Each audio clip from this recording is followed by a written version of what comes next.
Good morning, everyone. I'm Kristen Murphy, Natural Resource Planner for the town of Exeter, and I'm here with Conservation Commission Carlos Gwindon.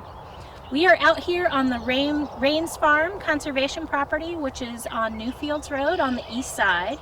The conservation land covers the area from Newfields Road all the way down to the Squamscott River and is almost 50 acres of hayfield managed as an agricultural field and a small woodland area.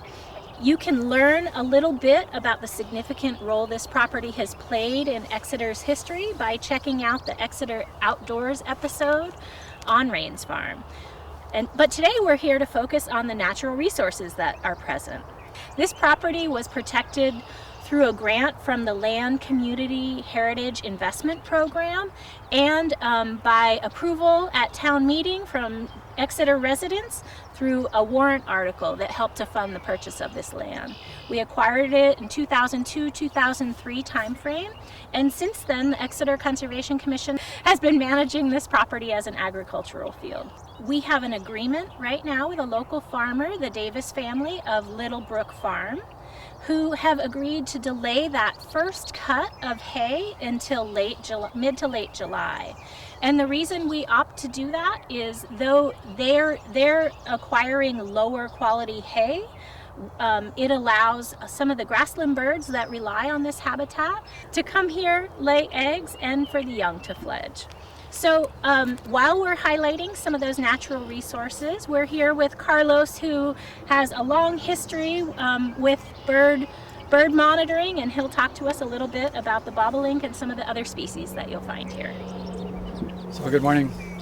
Yes, we have a beautiful morning. It started out overcast, but now it's clearing up a little bit. And in the background, you may be hearing the gurgling, warbling chatter coming from male bobolinks. And the bobolink is one of the species that's benefiting from this kind of open field habitat, which has decreased in the last several years, and bobolink's population is in a decline, fairly dramatic decline, along with several other species that depend on these open fields for nesting. The bobolink's somewhat different than some of the other species in that they only nest once during the summer months, produce one clutch of 4 to 7 young, and then they migrate all the way to the southern part of South America. So in this group, this family of orioles and blackbird family, they have the longest migration of any of the species. And the males right now are very obvious, both because they're gurgling away in their sing-song, which is a beautiful background sound you're hearing. But then they're going to molt, and they're going to look like the females, which is more like a sparrow, sort of brown, streaky, before they migrate. And then they're going to join in with birds from all over the northern United States, all the way as far west as California. All will go down the east coast and then through the West Indies to southern South America. And they'll migrate in large groups.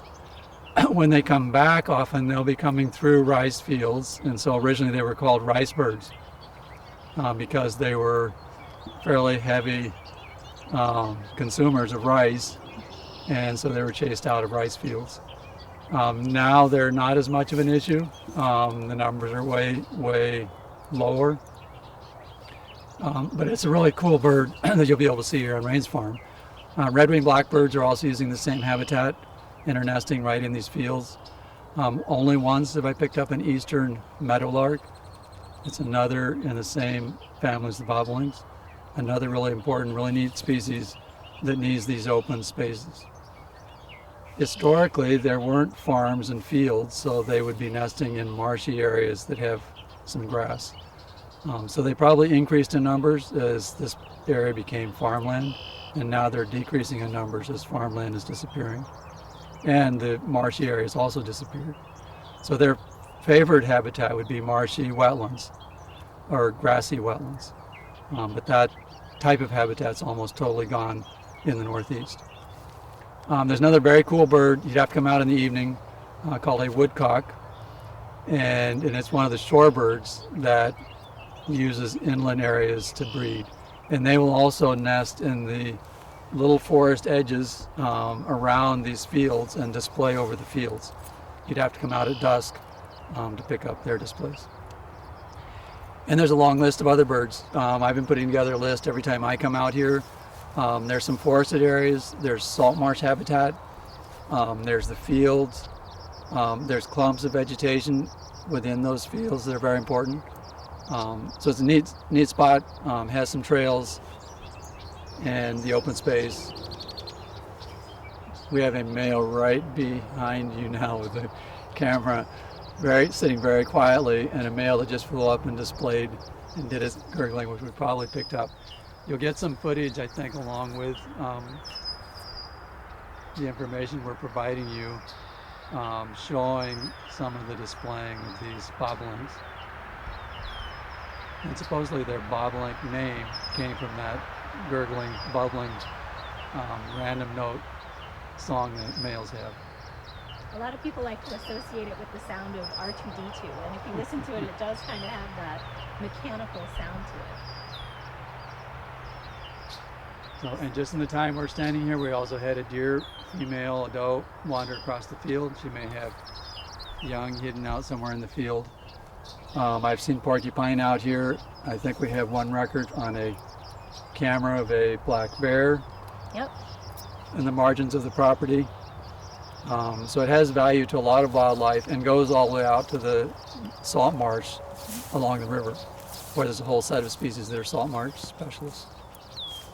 So in addition to when you come to the gravel parking lot that's north of the barn, you'll notice at this time of year we'll have signs up on the field edge that ask you to keep off of the field.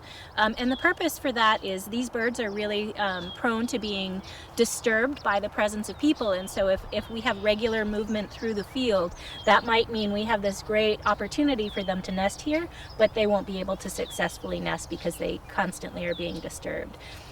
So we do ask that people at this time of year avoid the field.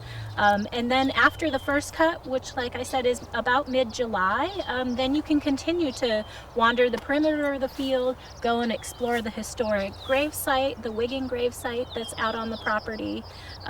We do have some Leopold benches in the backfield, which is just on the other side of this front woodland, where you can sit and bird watch, and it's kind of a great spot to come and collect your thoughts and observe some of the sights and sounds around you.